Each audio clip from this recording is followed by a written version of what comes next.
It's Christmas Eve! You know what that means? AEW Dynamite is live in the Hammerstein Ballroom for the first of 2 days in the world as the World's End Week begins, and we welcome you in with this gift of All Elite Wrestling as AEW Dynamite officially is alive at an earlier start time from 34th Street in the Hammerstein Ballroom as the Continental Classic continues. Welcome everybody to our coverage. And we're not wasting any time to get right into the action. Hello, everybody. Merry Christmas Eve to you all. You know what this is. I am the cement of the Super Brand, the voice of wrestling. Forever grateful for the gift of professional wrestling. Damn it. My name is Noel Foster. With me, as always, the Renegade Wrestling, JJ Williams. Of course, Mr. Spirit of Christmas, #1, always. Thank you all for tuning in. Please let us have a comment. Tell a friend. You want to take the conversation super chat as simple as that. As the Continental Classic will continue, it is do or die territory for everybody as we look at the updates of the league, as we get ready for freshly squeezed Orange Cassidy taking on the Alpha, Konosuke and Takeshita. There you see the current leaderboard. John Monson remains alive at 6. Roderick Strong eliminated. Konosuke and Takeshita both tied at 7.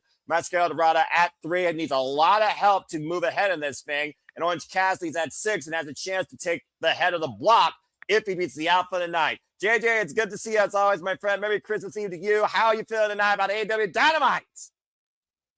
I'm looking forward to it. There's some good matches on the card. One match in particular I'm looking forward to. I'm sure you already know which one that is. Oh, I know for a fact. Yeah, I just hope I don't get my heart broken in that one. Well, I guess that's a problem that you'll have to solve. And of course, speaking of problems, the problem Marina Shafir will take on Mina Shirakawa. Our AEW Women's World Champion goes face to face with her challenger. It's Kris, Statlander, and Hayter are in the building. MJF will be in action, and the Continental Classic continues, of course, not just with this match, but also with Máscara, Dorada, and Roderick Strong, and the Bastard Pac versus Jungle Jet Perez. We got the voice from Nate Paquette giving us inside scoop and the sports analysis on both these men's mindsets. We get ready for this match.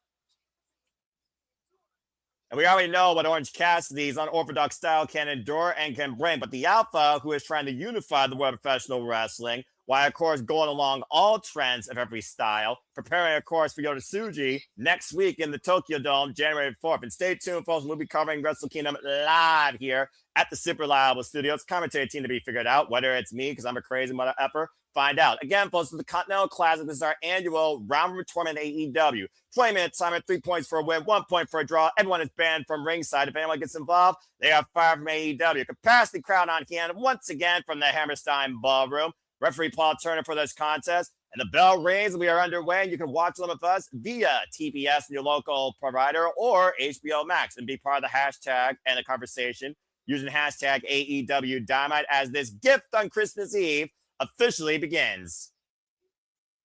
I love that chant for the fans this week. Lots of gifts. We got tonight. We've got tomorrow, Christmas Collision. I was going to ask you before we went on the air, do you want to do the Boxing Day brawl for Ring of Honor? Depending on when I'm available, we can surprise them with that gift if we want to just, put it in there as a food for thought. I would absolutely love to. As of course, we know the Ring of Honor Pure Champion to be on the line as Lee Moriarty will defend against Commander. We also know the Premier Athletes will be in 6-bit personality. Schoolboy by Orange Cassidy at 2 count. And so much more, of course, coming out of the fallout from Ring of Honor Final Battle as we welcome in the New Year shortly with New Year's Smash next week. Sunset Flip. And, of course, you're seeing the standings across the bottom of your screen for not only the Blue League, but the Gold League. Gold League actually continue tonight. 5-way tie, 6 points. Orange Cassidy sits in the cover. 2.5. Very close here. As it is much more do or die in the Gold League than right now it is for either of these competitors in the Blue League, JJ. That's fair. I mean, the Gold League is where it's at. The Gold League is where all the action has been. Yep. That's definitely the most stacked division in the Continental Classic this year. Not to take the Blue League lightly, but I feel like all the big time hitters, with the exception of Okada, have been in the Gold League. Yeah, you saw Paul Turner almost count Konosuke and Takeshita down for a crucifix. As Orange Cassidy almost surprised the Alpha here. Of course, not caught in commentary. Again, there are no seconds allowed at ringside. These are pure one-on-one contests with a 20-minute time limit. We've already seen Konosuke go to a draw with one of his fellow competitors that's tied with him in the Blue League, actually, in Claudio Castagnoli, as we see Brian Danielson, Tony Schiavone, Excalibur, and Don Callis on commentary. So, JJ, let me ask you this. We've seen Konosuke Takeshita take Claudio Castagnoli to the limit. We've seen what Orange Cassidy is willing to do and willing to go with the best in this business. Do you think the tail of the tape will favor Orange Cassidy more the longer this goes? And does Konosuke need to beat Orange Cassidy quicker than he thinks he needs to? Well, I think anybody needs to try to beat Orange Cassidy quicker than they think they need to, because Orange Cassidy has proven that the longer it goes, the more he ends up getting into his opponent's head. But I feel like the Alpha's got this in the bag. Nothing against Orange, and I've eaten crow a couple times here in the C2, but I feel like this should be an easy one for Takeshita here. If Orange Cassidy wins and he survives Yoda Tsuji, you got to imagine that would put Orange Cassidy in line for an IWGP Championship match.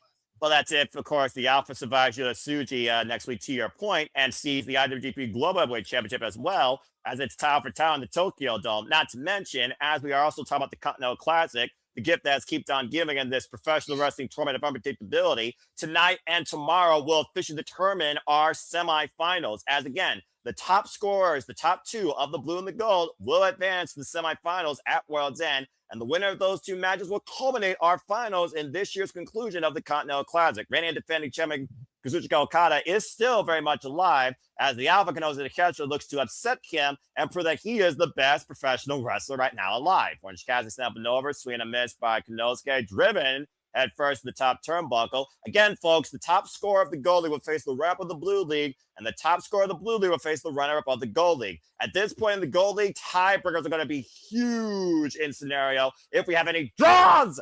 As right now, the Blue League actually continues with a great DDT, and up and around Orange Cassidy takes Konosuke down with a DDT again. Goes in the cover, hook on the far leg to get the plan. 2 count only. Orange Cassidy very sharp right now, and of course being very sharp and witty. Please welcome Mr. Reliable Walter Cruz to the commentating booth for the first time in a while for the Continental Classic. Walter, happy Christmas Eve. Good to see you. How are you? Good. Beautiful How are you? DDT. Merry Christmas Eve. Professional wrestling from AEW, the gift that keeps on giving any time of the year for me. As the Continental Classic is that holiday tradition that has always warmed my heart as professional wrestling fan. So I'm doing well. And of course, we got everything ready for the Christmas morning. As of course, we'll be back tomorrow night, Christmas night, as JJ alluded to, with Christmas Collision. Special start time, 9 p.m. Eastern Standard Time. As of course, we at the Summer Studios want to be your reliable source, hashtag spoiler free, for all things wrestling across the biggest shows, pay-per-view specials, and PLEs for WWE, NXT, AEW, ROH, TNA, and other promotions, including not limited to GCW, JCW, HLG, Wrestling Revolver, New Japan Pro Wrestling, and so much more. Takeshita, of course, trying to ascend to be the leader of his block with a win over Orange Cassidy will take him to double digits, 10 points, almost assuring him that he will be at least a semifinalist in the Continental Classic. And Orange Cassidy, of course, with a win tonight, will also take him to 9, which will also put him at the top of the block. Orange Cassidy's getting full of himself, hands in the pockets. Yeah, again, Orange Cassidy. And the lackadaisical kicks to the knee and the shins of Takeshita there. Yeah, right now, Konosuke. Whoa! The weirdest Hulk up ever. I'm about to say, when Orange Cassidy puts the hands in the pockets, Orange Cassidy engages. And to JJ's points, the most lethal kicks in the wrestling business, just trying to get in the Alpha's head, trying to take out his knee pads and chins. Imagine these kicks actually affecting somebody with bad ankles. I'm just saying. Well, if you've got bad ankles, the slightest touch affects them. Exactly. And Konosuke perching Orange Cassidy in the top turnbuckle. Orange, again, hands in the pockets. Take over to hits. Again, Orange Cassidy is the only wrestler I know that can pull offense while his hands are in the pockets. And some of it is actually effective. That drop kick wasn't, though. Dude, the most impressive thing for Cassidy for me is the kip-ups that he does with his hands in his pockets. Right? And the core strength that's involved in that, let alone the spring in your legs. Maybe he had a lot of practice as a kid with his hands in his pocket. That's probably fair. I'm sure there's people that made sure his hands were in his pockets, not by his own will. And so for Orange Cassidy, you see again. The question is, what was the other hand doing that wasn't in his pocket? Was it giving a peace sign? Was it flicking a cigarette? Was it hailing a taxi cab?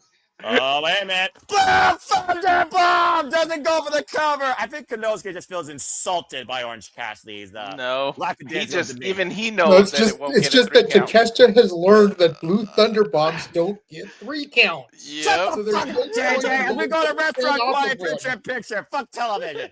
You son of a bitch. You had to bring that up tonight. Even Takeshita knows. Oh, shut up, Walter. Exactly. Quit double teaming me on that move. Takeshita Anyway. learned that before he learned full English. Damn. I don't know if I would go that far, dadgummit. I would. Of course you Shit. would. Shout out to Safet, Kate Rare, Bolly Man, my friend Sandy, and Charles Schultz, by the way, in the chat. Hope everyone's having a great time tonight. A beautiful cyber happy tonight. Enjoying AEW Dynamite again. We're still to come tonight. We have, of course, the Dynamite Diamond Final where Ricochet or Bandido will face the AEW Men's World Champion next month at Maximum Carnage, depending on who leaves the title at World's End. And to JJ's point, we'll see if a problem can be solved by Mina Shirakawa as they go one-on-one and after the fallout from that 8-woman all-star tag. We also have everyone's favorite scumbag, MJF, in action ahead of World's End, where he challenges for the AEW Men's World Championship, and the Bastard Pop takes on Jungle Jack Perry in the Continental Classic, as, of course, it's Saturday night, as Chris Statlander and Jamie Hayter will have a face-to-face interview, and I'm sure Statlander will have something to say to Jamie regarding that Hayter raid, and so much more to come here tonight as AEW Dynamite 34th Street continues. So, again, folks, buckle up, enjoy the show. We hope to bring you a lot of fun, a lot of humor. I know the man down the very bottom will certainly was. I feel like I'm going to be double team here tonight again, a different capacity. Here tonight on AEW Dynamite on 34th Street. Oh, gosh, Orange catches that club to the spine. And, of course, we talked about before how it is do or die, Walter. Of course, you weren't here for the conversation. We got Gold League action tonight with a 5-way tie at 6 points. And, of course, you see the top 4 are literally in their last match, of course, in the Continental Classic round 1 action. As, of course, Pac and Jungle Jack Perry have a lot of room to try and overtake the field between tonight and tomorrow. I still can't believe we got that many people tied up. I want to see. I wish they would have done it on both leagues just to see what the hell we would go. Like, create Christmas chaos. Chaos? Christmas chaos? What the hell are you trying to do here? Boy, you crazy. It's a fact. I mean, Hayter hits hard. If you're in the way of that forearm, you're going to get your head taken off like freaking Katsuchika Okada's Rainmaker. And Konosuke right now trying to squeeze the life out of Orange Cassidy, looking to hoist up, pocket, out the back door, pushed off from the ropes, and up and over. Of course, folks, you watch it on TBS, you're looking at Restaurant Quiet Picture in Picture like us. If you're on HBO Max, I apologize. Sunset Flip, roll through Orange Cassidy, big pump kick. Oh, I'm Right a Max. Let me go to my Sling TV then if y'all using yours. I was going to say, I'm on Max. And welcome back here to AEW Dynamite. I like this comparison of HBO Max outward analysis and picture-in-picture inward analysis. This is great. As, of course, we're back here in the Blue League right now. Orange Cassidy, Konosuke Takeshita. There you see during the commercial break, if you're back with me, Konosuke Takeshita trying to hoist Orange Cassidy up. And an overhead back body drop, roll through, follow-up PK kick right through the Alpha's face. And, of course, we know that time can also play a factor, as Konosuke has already been involved in a match to a draw with a man that Orange Cassidy lost to, by the way. And, oh, man, what a stun down there out of the corner. Takeshita attempted the Raging Fire, that Avalanche Falcon arrow, and Orange Cassidy with a great counter to it.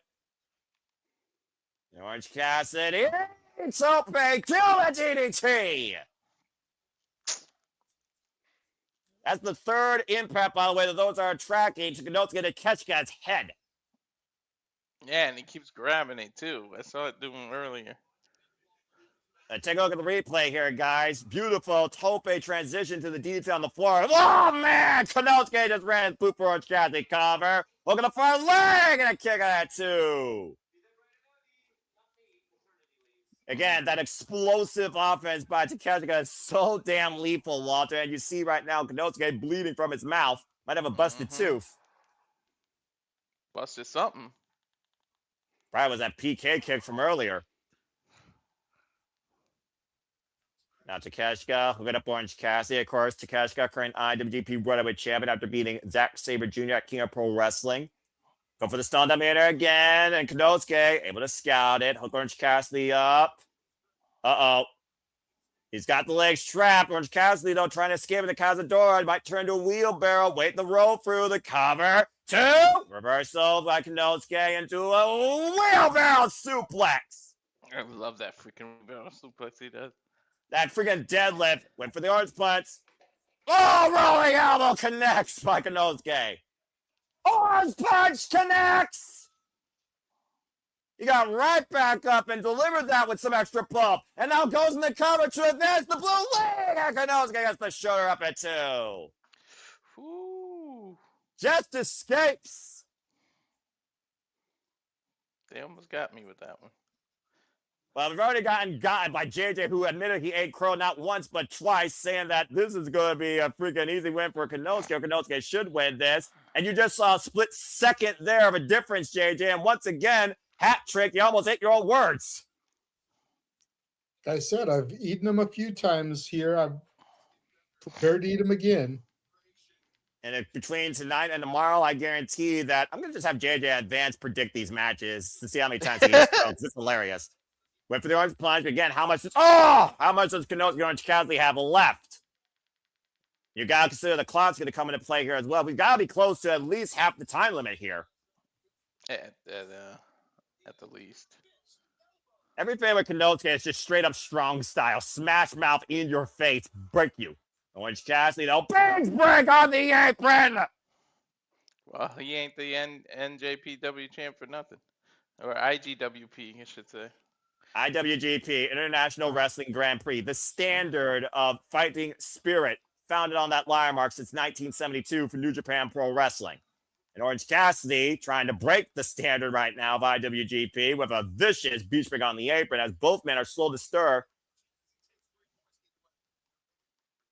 I mean, again, count out here, guys, is another strategy that either of these men could take. A count out win for a single person would get them 3 points as well.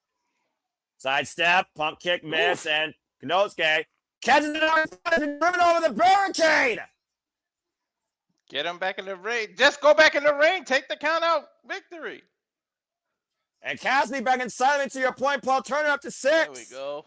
Smart. And Konosuke right now doesn't know where he is. Probably seeing stars. The audience trying to will him on. Up to 8. Up to 9. It can get it. Oh, man. Just beats the count at 9 3/4. And the roll up by Orange Cassidy. Kick out. That was close. And now cover. And again, Konosuke escapes. Wait for the orange punch to catch go. Hooked Orange Cassidy. Up and around. Whip the freaking Raging Fire. Inside cradle. Inside cradle. Reversal by Konosuke. Again. Raging Fire! Oh, that was nice the way he did that. 2, and Konosuke goes to 10. Still, that was nice. Hell and buzzer beater finish for the Alpha as he ascends to the top of the Blue League. The first man across the entire field to 10 points. As we look at the updated standings, there you see the Alpha with 1 match left. Gotta be a log at this point, guys, to move on to the semifinals. No, he was always my pick to get to the finals. Let's see, that's 1/2. Hell of an opening match here tonight at AEW Dynamite 34th Street. What a fight. A valiant effort by the former, most notorious AEW International Champion 2 times over.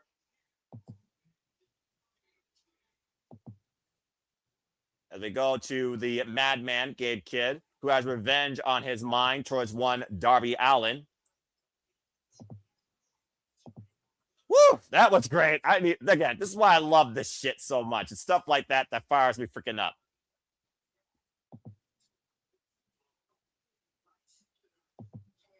Again, Gabe Kidd right now, who literally helped send Orange Cassidy to his own freaking hell. While this madman's been in his own proverbial hell, his own worst enemy in his head. It's time to crack. You know, if there's someone more lethal and dangerous and reckless than Darby Allin, Gabe Kidd might actually be a close second. Bro. And I think he just challenged Darby Allin to a match at World's End. God help both of those men. As we go to full commercial break, fuck television. Gabe Kidd is psycho, man. He's a madman, you know.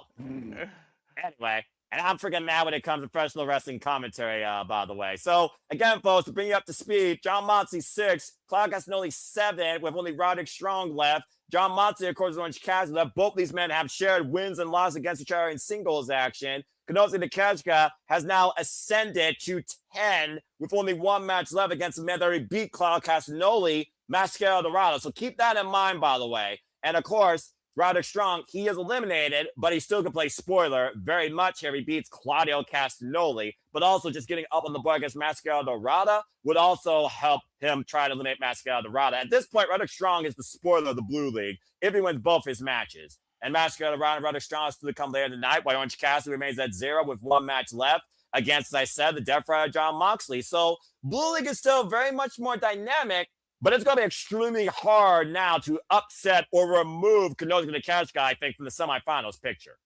As of course, folks, you see the schedule right there. We're coming to Dynamite 34th Street. Yes, you see that right. Tomorrow night, 9 p.m. Eastern Standard Time, we'll be back unwrapping Christmas Collision and the conclusion of the Continental Classic Round 1 action. That will, of course, culminate in figuring out our top 4 to move on to the semifinals at World's End, which, of course, we're covering. And, of course, you all can follow with us on the pay-per-view via HBO Max or your local pay-per-view provider. And stay tuned for the final city predicting of 2025 this Friday night, 10:30 p.m. Eastern Standard Time for World's End. Me and a gaggle of fools moderating and predicting the final AEW pay-per-view of the year for the conclusion of the All Elite League of 2025. That and so much more this week on the Super Reliable Studios, heading into the new year with a New Year's Smash come next week, Wednesday night, and so much more. Well, that being said, JJ, it wasn't as easy as you thought. Split-second margin of error almost caused the alpha there. How close, how critical is 3 damn seconds? But somehow he got the Raging Fire and got the win. A Falcon Arrow, by the way. I never said it was going to be easy. I just said that he should win. All right. So who you think should win this? Roddy. Because? At least he'd have some points. I mean, dude, Máscara Dorada only has 3 points. Roddy has none. That's accurate. Let's let Roddy get the dub over the dude with only 3 points, and he can at least be on the fucking board. Okay, fair enough. And what do you think about this, knowing that... Go ahead, Walter. Beat John Moxley of all people, so... If you could beat you're not wrong. I mean, it's a very fair analysis. And, of course, looking at the Gold League, again, Pac and Jungle Jack Perry, both men right now are going to be in back-to-back nights of action. Pac, of course, won part of the 5-way tie at 6 points. So what are your thoughts on this match, JJ?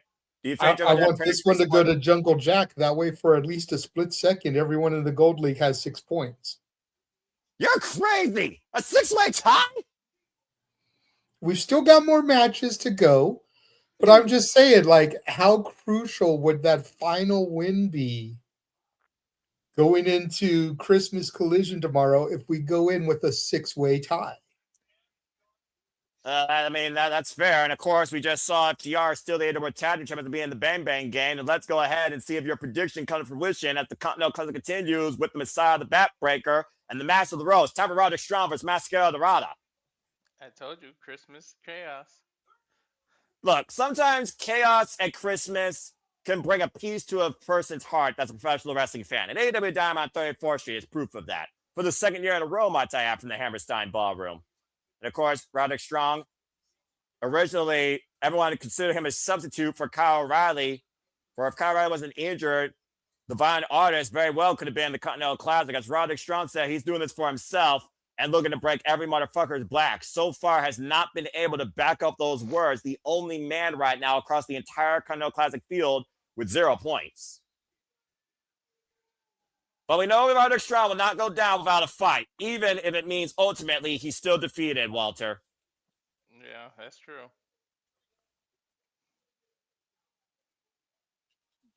It's one of those things also where Eddie Kingston once said, humble in victory, humble in defeat. I think Roderick Strong's the definition of that this year because every match is another experience and also another point for Roderick Strong to prove exactly how damn dangerous and effective a competitor he is. As we see Máscara Dorada, current CMO World Trios, and historic welterweight champion.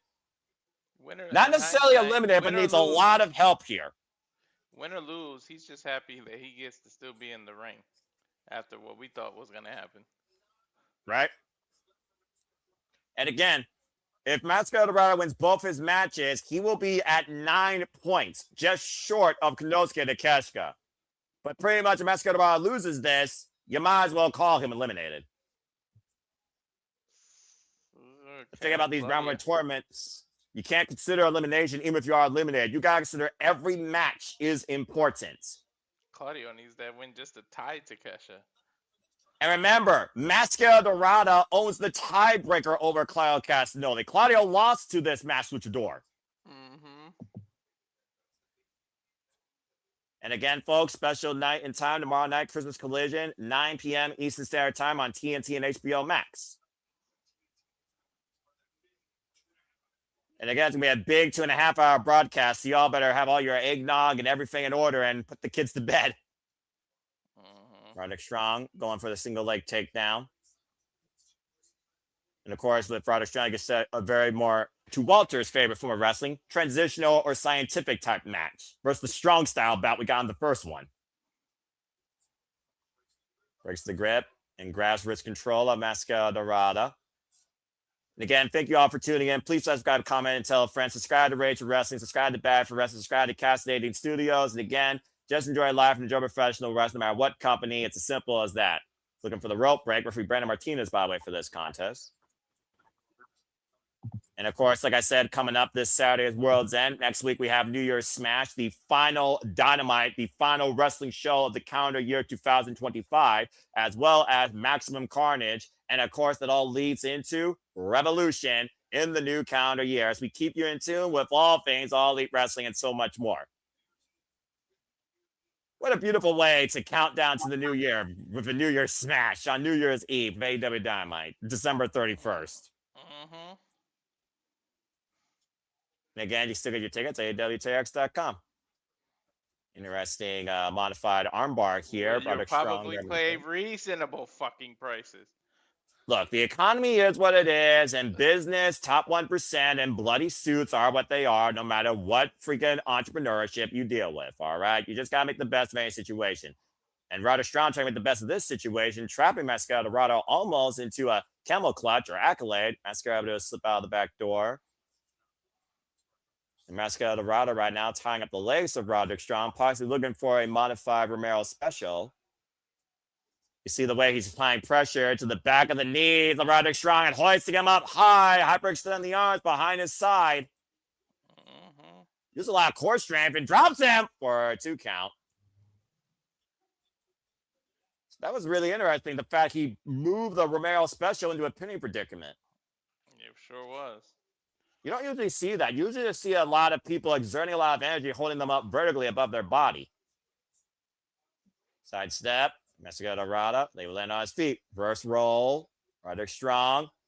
Inside out. Handstand. Able to sidestep.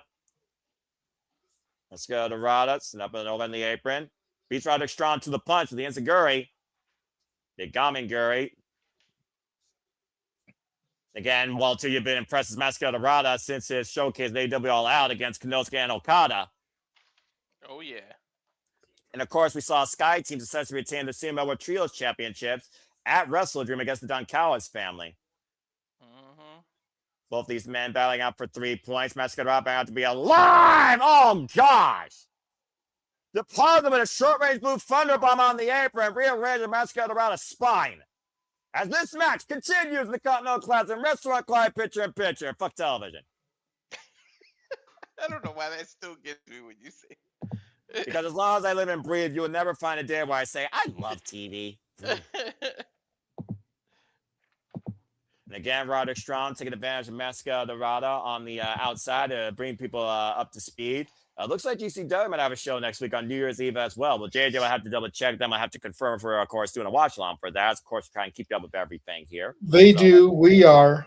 There's Good no man. need to double check or confirm, and Safet doesn't have to play executive producer. He's been told that numerous times. He's on the verge of being banned. Ooh. But, you know, well, that's Merry news to me. Christmas. I'm trying not to do that on Christmas Eve, but some people just don't learn when you delete their comments and you give them warning after warning. Oh, So yeah, sometimes desperate times call for desperate measures. fair enough. Well, JJ, that's all news to me. But Lord knows, you and Walter, we are so reliable for a reason. No, he has warned him a hell of a lot of times. Well, then all I gotta say is tread cautiously. And right now, Máscara might want to tread cautiously in this modified submission hold by Roderick Strong. Again, if Máscara loses here, he's basically eliminated. At least if he gets 3 points, he's still alive, but he's on life support. He's going to need a lot of help to try and pick things up here in the Continental Classic, especially with Konosuke getting that win, now going to 10 points. As Safet is saying, simply put, R-Truth, my bad. It's not you're bad, you're bad. You say that every time I go off on you. Too bad, too bad. You know what you're doing. Understand? You've been called out multiple times. I end up sounding like a raging asshole when I do it, but you never super chat. You don't listen. You say that you support us, but you never show any kind of financial support or contributions to us, and you don't listen when you're warned. So I apologize to Noah that I have to come off like a raging asshole, but how long am I expected to sit back and be a nice guy about it? All right, fair enough. Well, hey, the more you know, and knowing's half the battle. Still to come tonight, Mina Shirakawa solved the problem Marina Shafir, MJF in action. Pop You versus just did that to try Fury. to calm me down by showing me Mina. A little bit. Oh, you said her name. Mina Shirakawa again, taking on, of course, the problem, Marina Shafir, as we're back on AEW Dynamite 34th Street. Máscara versus Roderick Strong in the Continental Classic. Still to come tonight also, Jamie Hayter and Kris Statlander with a head-to-head, face-to-face interview. I imagine with Renee Paquette. Beautiful tornado arm drag takeover by Máscara as action continues. Again, speed has been the biggest asset to Máscara in and out of this tournament, Walter and JJ. Yeah. His ability to move and even move his own body and modify his offense on the fly, quite literally, has literally taken the better of his opponents. Now going for a tope arm drag on the floor in between the turnbuckles. Technical wrestling and transition wrestling is the counter to speed, though. When he grounds you, grabs a leg, grabs an ankle, you ain't gonna be flying around the damn ring all the time. Well, I mean, everyone's the same height when they're on the ground. Yeah, the thing is to catch him first. That's all Roderick needs, is to catch him. Máscara stays himself up the top with a beautiful swanton bomb. And the cover to advance to 6 points gets a 2 count. A little frustration there coming out of Máscara. Figuring he had Roderick Strong there. And again, calling for something. Something! And of course, again, we'll be covering quite a lot of stuff tomorrow as Claudio Castagnoli takes on Roderick Strong. Konosuke Takeshita takes on Máscara tomorrow night on Christmas Collision. And up in the fireman's carry. Oh! Drop with a bapper across the top turnbuckle. Follow up, jumping knee by Roderick Strong. Now he's bringing the offense forward. Face first goes Máscara. And down goes the cover. And a 2 count for Roderick Strong. Nearly putting away Máscara and virtually eliminating him. Looking for the sick kick and connects. Cover. Hook on the far leg. 2 count again. You think about also, even if Máscara gets through this match and somehow remains in this tournament, the damage that Roderick Strong could be doing to Máscara's back could play in favor of literally Máscara's final opponent, which is the Alpha, Konosuke Takeshita.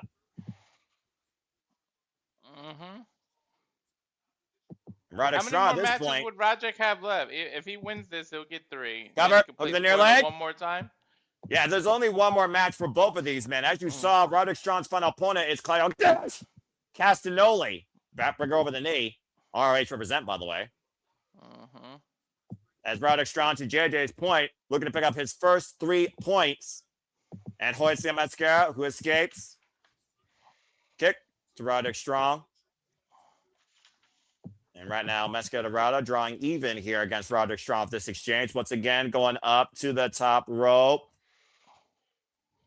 And looking for the shooting star press. Cover hook the forward leg and got him. Yep. Máscara Dorada remains alive and kicking in the Continental Classic with hopes not completely faded as he goes to 6 points.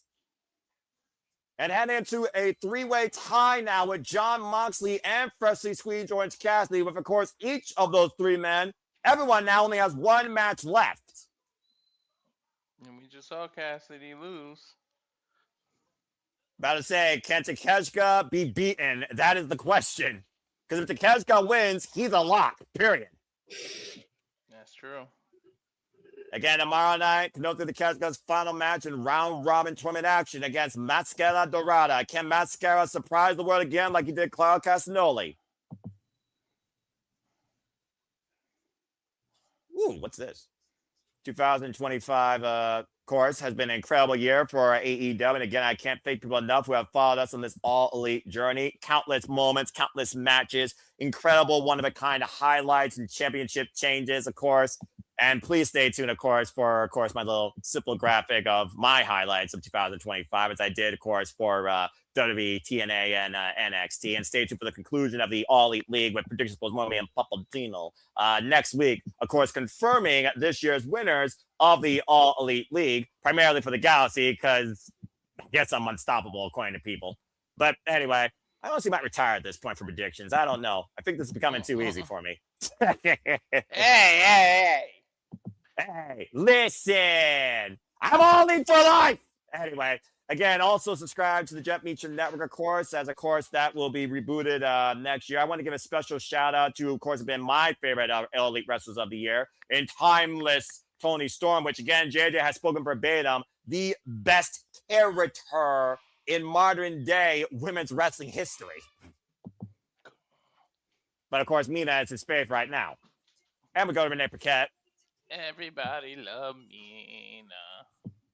And now let's go to the Margaret Renee Paquette with a face-to-face with our AEW Women's World Champion, Kris Statlander. Who, of course, JJ, do you want me to bring the Grinch out on you and really chastise you? No, I want you to pick one of these 2. I'm not doing that till Friday, but you damn sure best respect this AEW Women's World Champion and her opponent.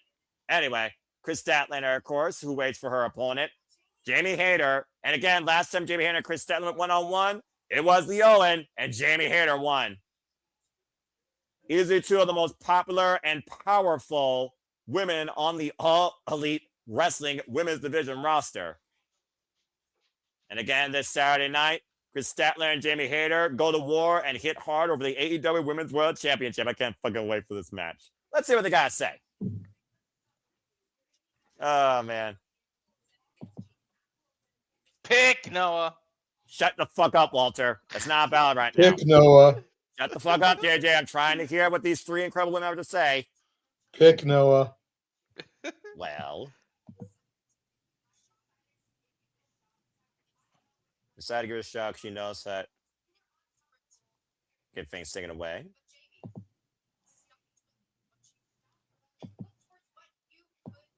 Stop drawing on what you had and look at what you could be.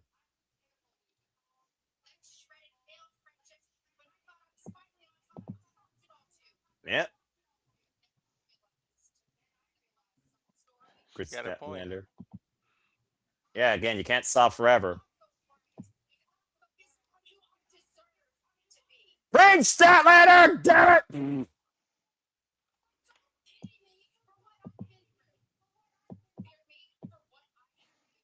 Fear me for what I have become. Amen. I love that attitude.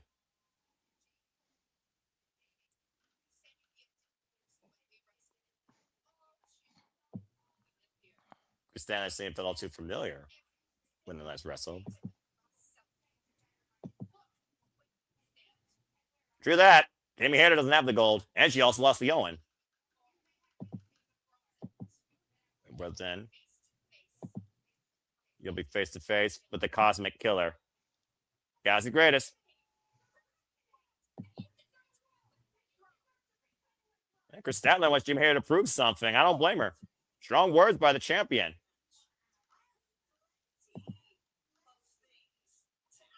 Oh! Ooh, she tried to attack her. That's not true, but that, of course, she didn't get back up. That's true. That's true. You know what haterade feels like. Oh, man, let these bitches go. Let these women go already. I want to see these two hit hard. I can't wait till Saturday. Again, it's all about the AEW Women's World Championship. One who knows who they are versus one that wants to get to where she is. Who deserves to be called the best in the AEW Women's Division? Kris Statlander, Jamie Hayter for the AEW Women's World Championship this Saturday. My Women's Championship match of the month. And the last one I need to see this year. As AEW returns to Chicago in the Now Arena. And speaking of returns, everyone's favorite scumbag, Maxwell Jacob Freeman returns to in-ring action next on Dynamite here on 34th Street in Hammerstein Ballroom. Didn't I see you with a scarf the other day with MJF scarf? I mean, you did. I have a During karaoke. It was the return of NAF. All right, settle down. He's right now resting fine for the holidays, okay? Anyway, that just made me happy. Anyway. So pick one, Noah. Nope, don't have to. Shut the fuck up. Not till City Predicting. Y'all don't have to do anything. So anyway, folks, again, please stay tuned for City Predicting. 10:30 p.m. Eastern Standard Time, Friday night. Me and a guy go full City Predicting, the final pay-per-view of the AEW calendar year, World's End, headlined by not only Kris Statlander versus Jamie Hayter for the Women's World Championship, but a fatal four-way match for the AEW Men's World Championship. Samoa Joe defending against him and Paige Swerve Strickland and Maxwell Jacob Friedman. As, of course, MJF return to remind everybody exactly who he is and why he is what he is. But this time, make sure there are no excuses. And while he does still bear the original Dynamite Diamond Ring, he is not in contest for it this year, nor for the AEW Men's World Championship match that comes with it, because he already has a championship match this Saturday. I would say it's do or die for Maxwell Jacob Friedman, but the confidence that he had to put this chance out there in a situation where he doesn't have to be involved in the decision to lose and vice versa for the champion. That's a lot of moxie, JJ, if you ask me. Definitely. But MJF has got beef with all the men in that match. So he wants to prove to them and remind the rest of the world that he is better than you, and you know it. Damn fucking right. And again, unfortunately, I don't think I'll be there for Simply Predicting. Aww. Or if we do Boxing Day Brawl, because I start at 2:00 my time. There are 4 people that come on after me, so I might get cut midstream, get to pop in like towards the end, but I won't be there for the whole show, unfortunately. Well, again, JJ, I always respect your analysis and takes. There's a reason why you and I gel like peanut butter and jelly, and sometimes we're also water and oil. But at the end of the day, Sandy, I don't need to debate this young man. I am all for this, Sandy. No. I am 150% down to do this. What the fuck? We'll have Jeff be the moderator. What? Because he was supporting women's wrestling before any of us. Helping to promote Wild, the World Independent Ladies Division. Right. I am right here for that. We can have a debate about the women's division in AEW because, as much as I love some of the women on that roster, I have got a lot to say about the women's division. Oh, boy. Everything. Or the 2 NXTs. You got several things you guys can debate. Well, I know y'all got a lot to say about this gentleman coming out with a Burberry Titantron. Let's get back to in-ring action and welcome back everyone's favorite scumbag, Maxwell Jacob Friedman. Changing the subject. He's back, folks! The record-setting AEW Men's World Champion and undisputed Dynamite Diamond Ring holder, and now, of course, featured Hollywood movie star from Happy Gilmore 2, who returned in England. It made an immediate impact on his damn return. Yeah, delivering a promo class 101 in less than freaking 10 minutes that put all three of those men to shame. Dynamite singles record, by the way, at 28-3-1. Of course, we haven't seen Master Jacob Freeman since that loss at AEW All Out against Mark Briscoe in that tables and tax match. And we talked about JJ. He was on a journey of self-reflection, and it might culminate into his ultimate redemption this Saturday. The shit he said to Swerve was crazy. Dustin Waller. So MJF versus a jobber. Well, you know, enhancement time, but hey, it is what it is when you got the biggest match of your young career, of course, this Saturday, but you're also trying to prove a point and send a message to three challengers who, might I add, are not even in action tonight. Was that one of those local talent people? That is exactly correct. And right now, MJF in the better of Dustin Waller. You know, just getting his sprints in right now. Again, MJF, we talked about before, the level of moxie, confidence, that ego, that he just teabagged him. All right. Only MJF's the only man in the business I know that gets cheered for teabagging his opponent in the face. I'm surprised you know what that is. When I was once a lead lad, I can't shoot the bronze of a barn, but I played Call of Duty and I fucking sucked at it. Still do. And that's all you need to know. Oh, God! Smack the shit out of Dustin. Took the words right out of my mouth, JJ. The Hammerlock, DDT, and the Solid Earth, and that's it. Fujiwara armbar, MJF, with a very easy rep ahead of Saturday night. That was pointless. That was pointless. You might think that was pointless, but for MJF, that was a simple statement. Sometimes working less is all you need to do. Sending a message to him and Page, Samoa Joe, and Swerve, and MJF has a mic, folks. Buckle up. Oh, here we go.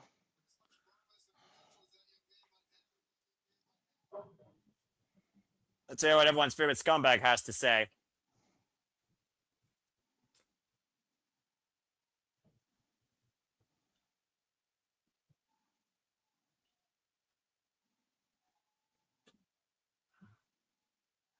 Saying happy Hanukkah, by the way, as of course MJF is a good Jew boy. Yes, folks, there's more holidays than Christmas. Yeah, there's Boxing Day. Exactly. It's Kwanzaa. There's Ramadan. And the Boxing Day Brawl. Oh! And there's also Cowboy Shiznak on Christmas Eve Dynamite, as here comes the other day one who has been MJF's undoing at times, including after Forbidden Door, the former AEW Men's World Champion, Hammerstein Page. Where is he? He didn't even get to open his mouth.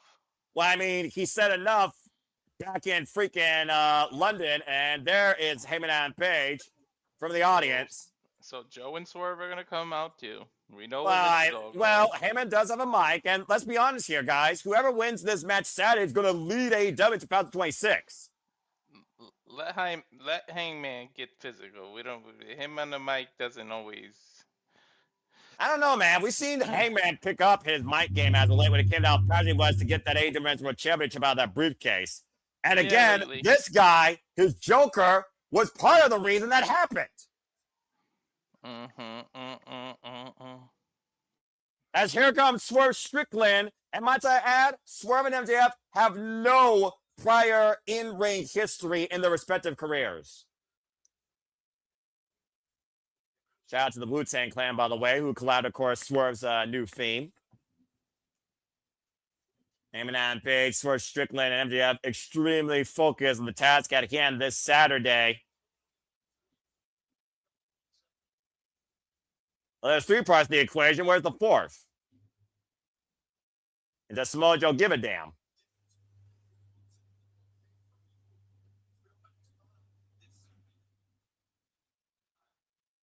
Who's house? No, Swerve doesn't have a mic. Heyman reminding him, Jeff.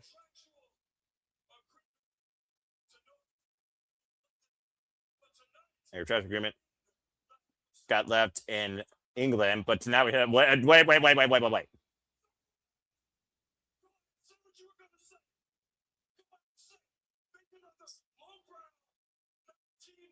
Lowbrow 1990s. Misogynistic.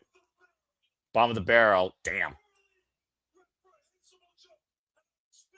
Poorly reprehensible joke at our expense. Dun, dun, dun, dun, dun, dun, dun. Damn, him and that Page calling out MJF's verbal vocal skills. So he ain't scared to talk shit. MJF will say whatever's on his mind. I think Heyman wants to encourage that. FCC ain't got shit on MJF. They can't say nothing to him. Damn. Compare us to another sex pick? What the hell?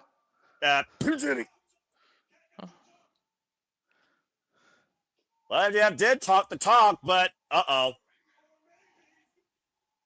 Heyman and Swerve making their way down. I don't think MJF wants to talk. He pointed at the ring and dropped the mic.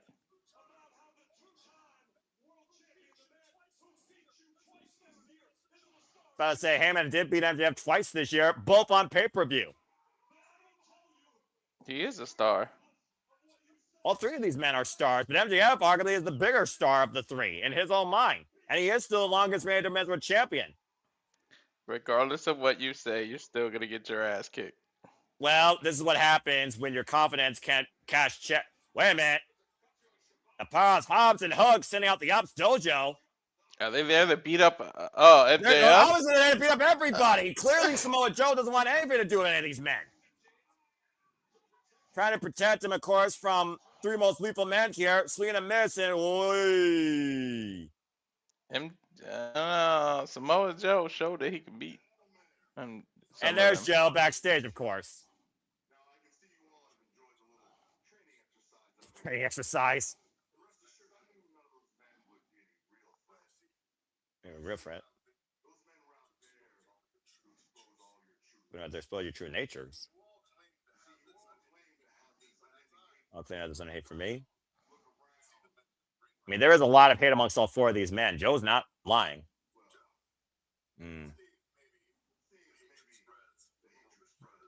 Seems the hatred spreads a little bit more than y'all anticipated. I mean, are we really clear on everything at this point? I don't think we are. No, I'm still surprised Hangman and Swerve didn't fight. Yeah, you got to fight Saturday. At the end of the day, it's about the one thing on Samoa Joe's shoulder. It's not a tag title, it's a singles title. So Swerve and Hangman cannot both be champions, so they're going to have to hit each other eventually. You want to stand with the catchphrases. Again, Samoa Joe, the master puppeteer.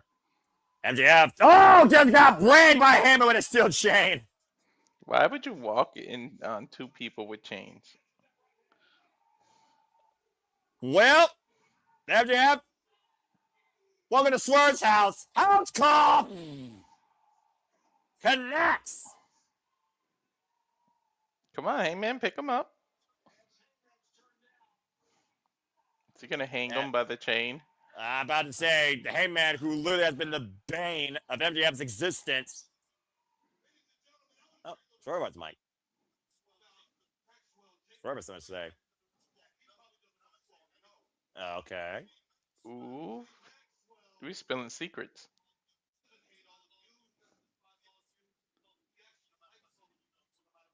He likes all those. Especially New York City. Well, yeah, he's from Long Island.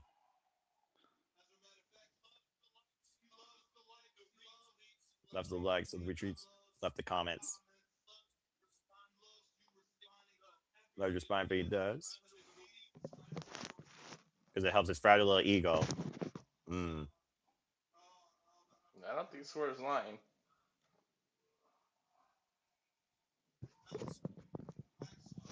Maxwell.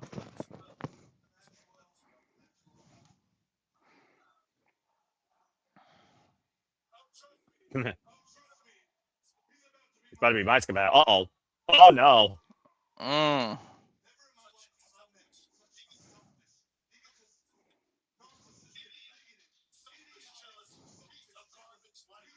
Damn.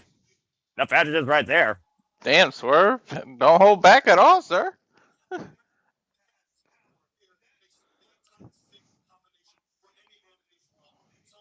That was a combination in his world. Oh!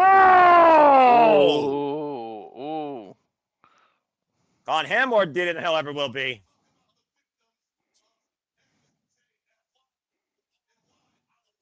Diddy ding dong. Where is we above him? Let's talk about the pinnacle. Yeah? Oh, yeah. Wardlow. Wardlow, get well soon. Jay White, get well soon. And my good friend Adam Cole. Betty! Fell victim and worse off at dealing with you. It's first thing I was be about him. When he's with the enemy or his ally. Oh, what is Hangman? I make them better. True that.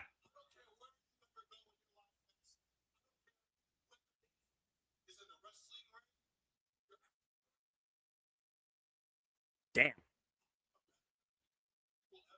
Swear saying I'll be a better human being than he'll ever be. Swerve's house. Now let's see at World's End. Mic drop. Well, I think it's safe to say that MJF's not only integrity has been insulted, but also he literally has been humbled and reminded exactly how weak he might actually be. Swerve Strickland, all talk, radiating ton of action, as again, these three men have one common goal: to seize the gold from Samoa Joe. MJF left laid out. The fact that Heyman and Swerve had that intense face-to-face, the Joker to a Batman, two men locked in combat for 2 years, the most dangerous, violent rivalry in AEW history, walking out together as we go backstage, the Babes of Wrath. And of course, they will defend their gold against Mercedes and Athena this Saturday. By the way, go check out the interview with Ariel Helwani for Harley Cameron. It was phenomenal. Babes of Wrath. And of course, they face High End and Meyer World tomorrow night on AEW Christmas Collision. Mina! We up, babes. Babes, cheer up. Oh, that's sweet.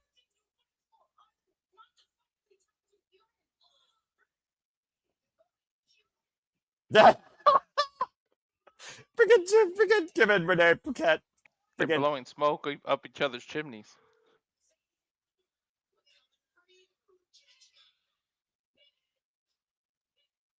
I mean, all you need to do is listen to Harley Cameron and Willow Nightingale to raise your spirits. Again, the AEW World Tag Team Championships will be on the line this Saturday, folks. Mercedes Moné and Athena challenging. And I'm sure Athena and Mercedes Moné will have a lot to say about it come after Christmas, as we look to see who commands the Dynamite Diamond Ring. Time for Ricochet versus Bandido for the Dynamite Diamond Ring. That might be the truest thing you've said in a while, Noah. What was that? About how Harley and Willow can lift people's spirits. Well, I saw a subtle smile on your face. You already got the gift that keeps on giving. Of course, they're the inaugural Double Women's World Tag Team Champions. Meanwhile, Ricochet, the inaugural AEW National Champion, with already 2 defenses on Ring of Honor and AEW back-to-back nights, looks to punch his ticket towards the AEW Men's World Championship. Again, the winner of this match, folks, will challenge for the AEW Men's World Championship. Will you stop that?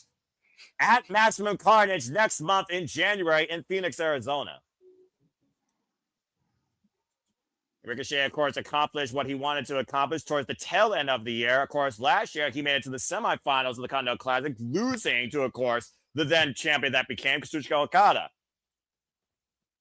And Bandido, who returned home to AWROH in the Hammerstein Ballroom last year, has been many people's Wrestler of the Year, as he is still the Ring of Honor World Champion. Of course, Bandido, former AEW Tag Team Champions, as you see him channeling his inner Brody King tonight. Again, the Diamond ring, folks, for those that are wondering, is a ring that was introduced by Diamond Dallas Page, of all people, in 2019. It has been won and held by Maxwell Jacob Freeman every year. For the first time since inception, MJF will not be involved in crowning the ring bearer. As you see, referee Aubrey Evers for this contest. Hey, Aubrey!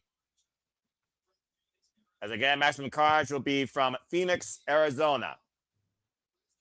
Like the green and red nail job by Aubrey Everett. Of course, all festive season. As this Christmas Eve Dynamite continues here, bell rings, we are underway. And shout out to, again, Excalibur, Tony Schiavone, and Brian Danielson on commentary again. Walter Cruz, JJ Williams, No Foss, and the call for y'all here tonight on YouTube. It's about Studios. Again, the AEW Men's World Championship is the cornerstone of AEW, and neither of these men have ever worn it or bared it. I don't think any of these men have even challenged for it. I would also imagine if Ricochet did beat Bandido, it probably would put him in line for our World Championship match. Again, we technically have double jeopardy here as both men are champions. The hammerlock and the side headlock here. As this match suddenly gets underway. Nice arm drag takeover by Ricochet. You see the Gizmo in his corner. Crucifix takedown. 2 count by Aubrey Edwards in the early going.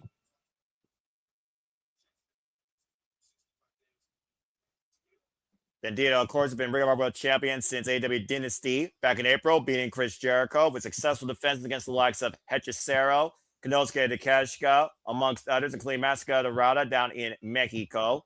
Not to mention surviving the first ever Survival of the Fittest at Final Battle for the Ring of Honor World Championship. And of course, Brody King and Bandido won those tag titles, as I mentioned earlier, at Forbidden Door, losing them to FTR at Full Gear. Ricochet, of course, who came to AEW last year, won his first title this year, the AEW Unified Championship in the Casino Gauntlet match at Full Gear. 2 successful defenses underneath his inaugural run, since forming the Demand with the Gates of Agony and finishing business against the Hurt Syndicate for the time being. A sidestep, the Irish Whip, Bandido with the drop down. Both these men right now picking up speed. Ricochet up and over. Rolls off, swings through the handstand. Again, don't blink, folks. Again, both of these men picking up the pace. A great body control to take over T. Harris. Drop kick follow-up by the Ring of Honor World Champion, the most wanted man, firing at all cylinders. And why are we bringing the Macarena back in 2025? That's ridiculous. And Ricochet's having none of that, and I don't blame it. That's one thing I will agree about Ricochet, stopping the Macarena. Talk about an out-of-date fad. That's Bandido sitting up and over on the apron. And now Ricochet mocking the Macarena. And Bandido falls. I don't know why that is the best highlight of a Christmas Eve Dynamite so far for me, but it is. And now the jazz being delivered by Bandido. Ricochet recoils with a knife-edge chop. Driving Bandido to a knee. Bandido sinks down to one knee. Again, both these men outlasted over 10 others. Last week at the Casino Gauntlet match in Manchester. And the one-arm overhead military press by Bandido. Ridiculous. And oh! Awkwardly on the apron of the floor. Again, there it is, the full Macarena.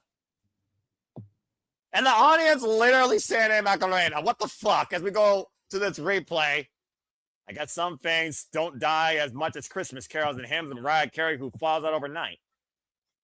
Who will bear the diamond ring for the first time, not named National Jacob Freeman? We'll find out in this commercial break as this match continues. Let's quiet picture-in-picture. Fuck television.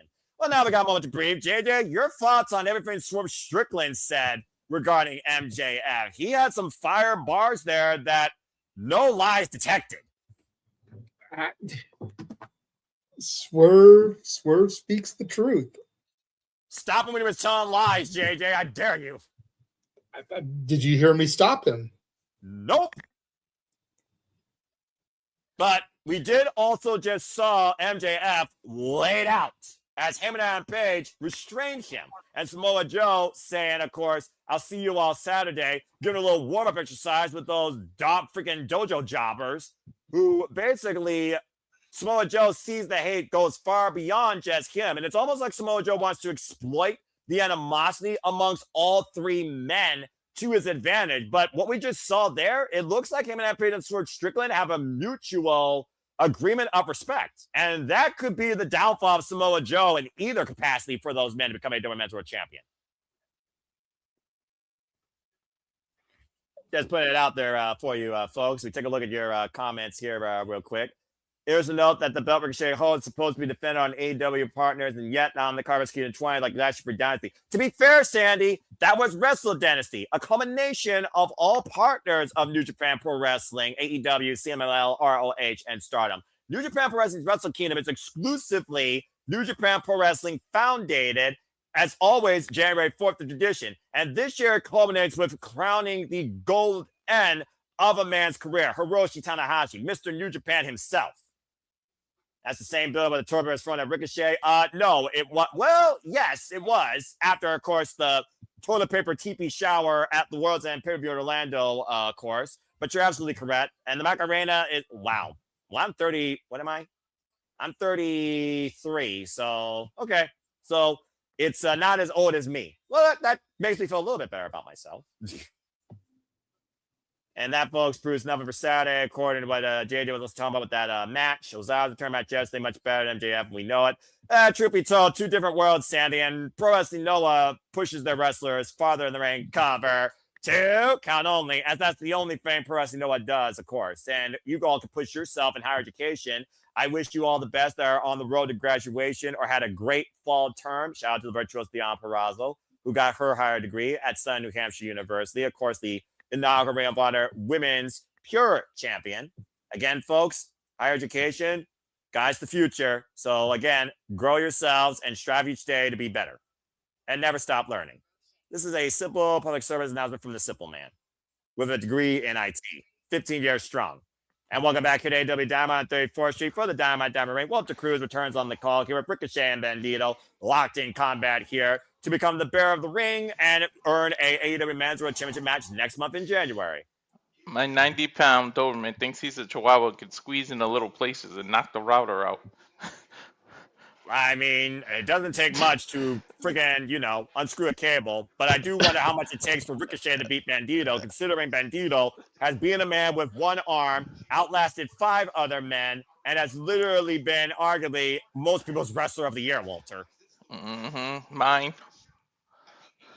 Again, Maximum Carnage, folks, will be coming at Wednesday, January 14th. It will be from Phoenix, Arizona versus Cincinnati. And, of course, this Saturday, we'll be covering AEW World's End, the AEW Men's World Championship Fatal 4-Way, Swerve, Samoa Joe, Hammerstein Page, and, of course, Maxwell Jacob Freeman, who we saw laid out, incapacitated, and literally brought down to earth, or to hell, his own hell, of weakness and insecurity, thanks to Swerve Strickland.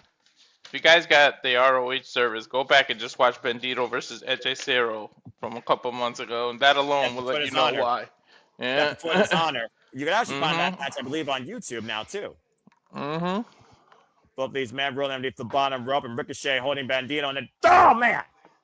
A suplex on the apron, still maintaining control of the head. Now Bandido carrying Ricochet and a suplex on the floor. Damn. That was just nothing but pure, raw strength right there. And determination. Of course, we all know what an attitude and a tribute to confidence can do to a man in battle, Walter. Oh, yeah, definitely. Again, Ricochet seemed to have been in control, and then Bandido somehow hoisted Ricochet up on the floor with that stalling drop suplex. Tip for tat. I'm not sure who got the worst of that exchange, though.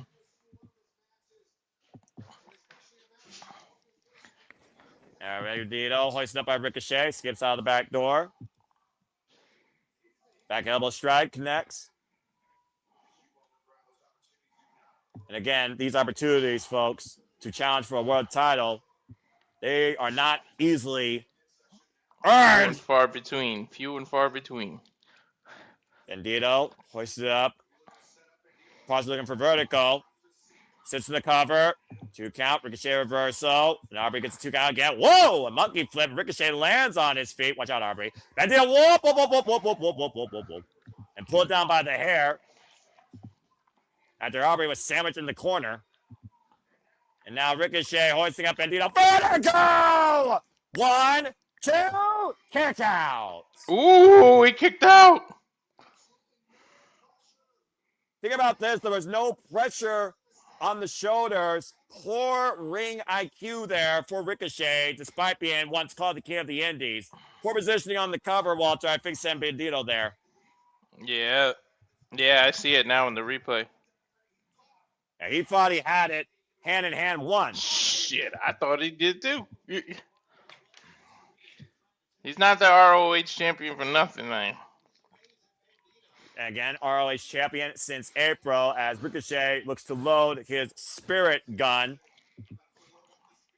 And Bandido in target. Able to escape.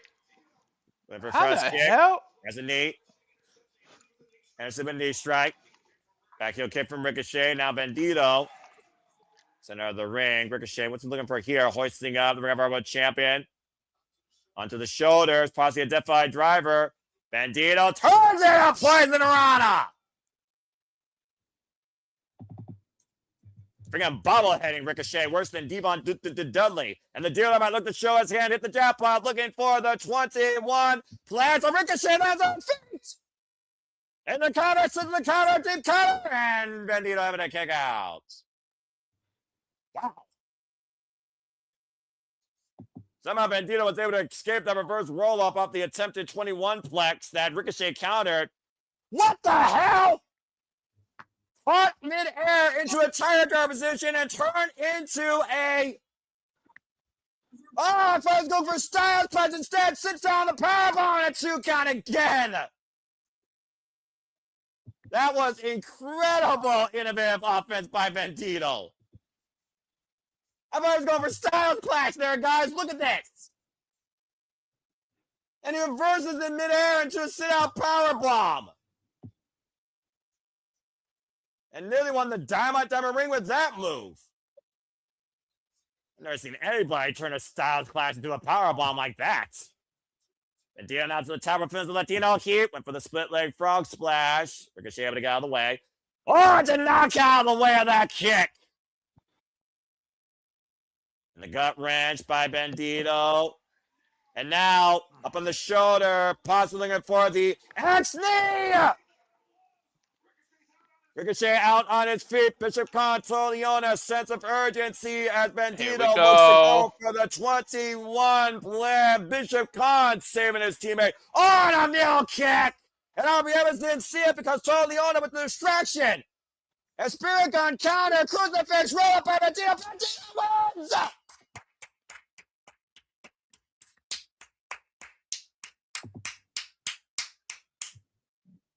Oh, my Ricochet is absolutely upset right now, just teeing off against the Ring of our World Champion. Thought he had it, hook, line, and sinker there. Not even giving Bandido a chance to celebrate. Brody King coming to the end of his partner after Ricochet got outgunned and outsmarted. Friend against Baggedy, backing off Ricochet here. Man, dealer won that hand of blackjack. He couldn't get to 21. Yeah, Ricochet busted despite his game plan using the demand to his advantage. Ricochet somehow got upset. But Ricochet is still, of course, the national champion. But Bandido just earned the Diamond Ring and an AEW Men's World Championship match. January 14th, Phoenix, Arizona. We are going to heat up the action strong with the most wanted man challenging for the richest prize in All Elite Wrestling. But will it be against Swerve, MJF, Samoa Joe, or Heyman Adam Page? The first person I've seen with that ring, aside from MJF. Sheesh. And again, this Saturday, we'll learn the other side of that marquee at World's End. Oh, that is awesome. Congrats to Bandido. Very happy about that. A huge win for Bandido now in the Hammerstein Ballroom 1 year later from returning from injury. Coming up next, Marina Shafir versus Mina Shirakawa as AEW Dynamite 34th Street continues. Uh-oh. And of course, Things our are main about to event, really pick up. Jungle Jack Perry versus the Bastard Pac. Mm-hmm. We heard earlier from Gabe Kidd. Let's hear from Darby Allin now, who is underground with Lexi Nair. See what's Lex for Darby Allin here.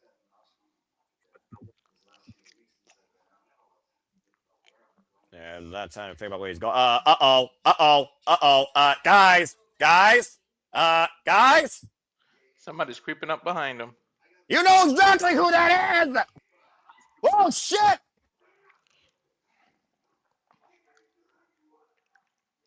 I'm guessing Gabe Kidd was looking for him since Philadelphia. I didn't even know he was clear. I thought he wasn't cleared. I don't think Gabe Kidd gives a fuck. There's a lot of kerfuffle going on, and it's pitch black on my screen. And we finally got a feed. Darby Allin's being assaulted by Gabe Kidd. This looks like they're in a boiler room brawl match or something down here. No, Walter, those are those same steel steps that John Moxley pushed Darby Allin down 1 year ago. Oh, yeah. Oh, no. I think that's what Gabe Kidd plans on doing now. Yeah, but I think he plans on bringing more of a lethal dose of revenge and a message that Darby Allin didn't learn last year. Oh, jeez. Oh, no. Gabe, don't do this. Don't do this, man. Come on. Anniversary Oh, time. jeez.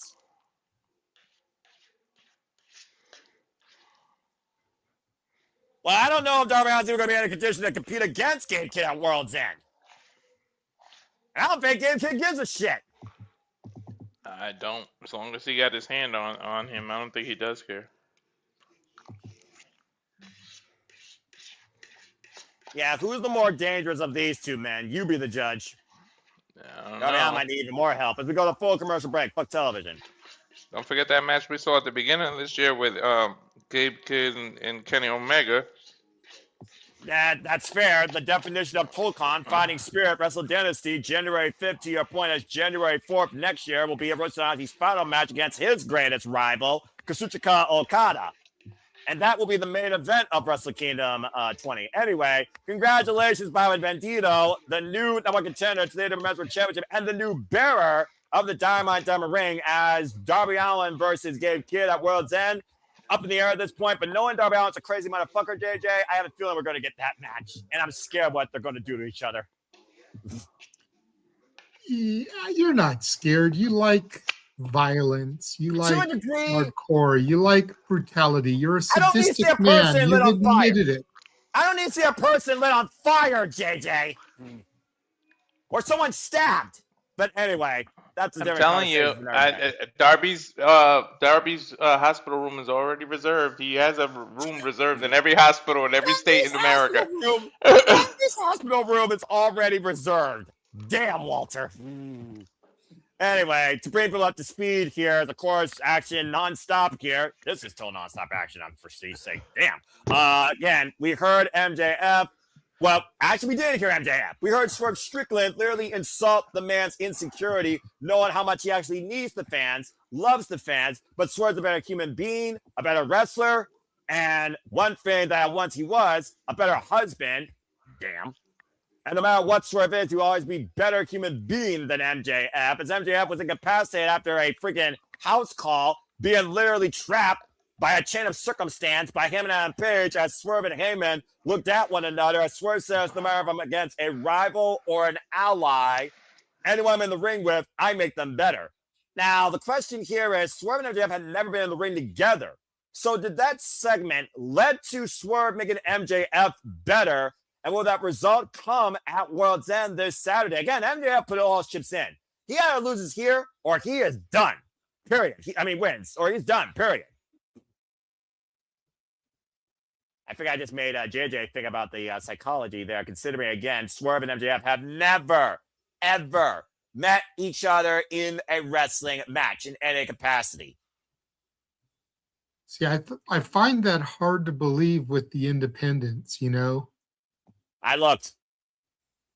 I believe you. I'm just saying I find it hard to believe.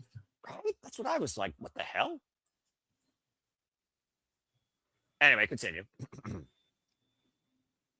You know, especially Max talking about how he knew him as Shane. Like, if you're going that personal, you would think that they would have met at least once in their past. Well, they may have crossed paths, but they never had a one-on-one match or any sort of match in the ring, as far as what I know, even when he was called Shane Strickland. But here's something that you know has faced each other before as we get ready for women's action. Here's the most lethal competitor in the women's division, Marina Shafir, as we get ready for Marina Shafir versus Mina Shirakawa. Of course, you see the Death Riders backing up the primary Shafir, who's been Death Rider #1 alongside Jon Moxley since this escapade began last year.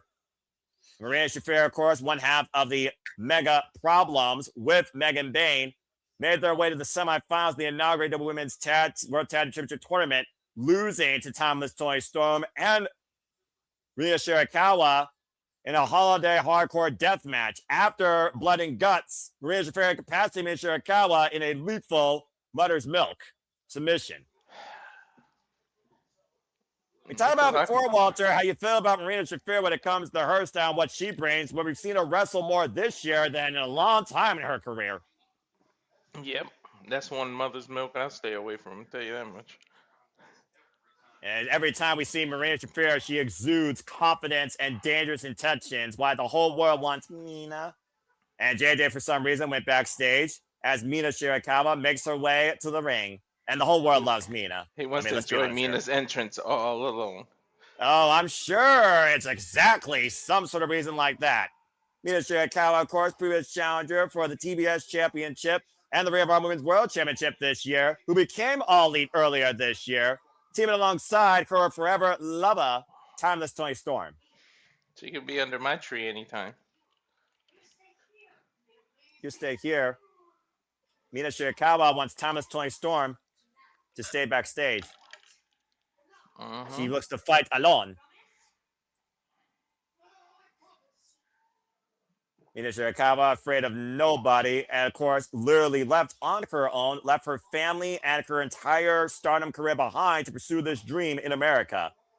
I gotta give Mina Shirakawa credit. That takes a lot of confidence taking Marina Shafir on alone. Knowing when you face a Death Rider, you never face them alone. Hi, Mina. The bell rings were underway here. Missile Drop came there going again, folks. The revolution continues next year for AEW, Sunday, March 15th from Los Angeles in the Staples Center. And of course, we'll be covering that, the inaugural AEW pay-per-view of 2026, and the start of the AEW Predictions League. Dragon Screw leg whip by Mina Shirakawa, former Wonder of Stardom and Artist of Stardom / Goddess of Stardom champion, and Ring of Honor Women's World Television champion, interim. I still think we need to add the TV specials to the Predictions League, Noah. Maximum Carnage, Fight for the Fallen, Winter is Coming, all those shows. I would, but having the leagues not even start until the middle of March just seems weird.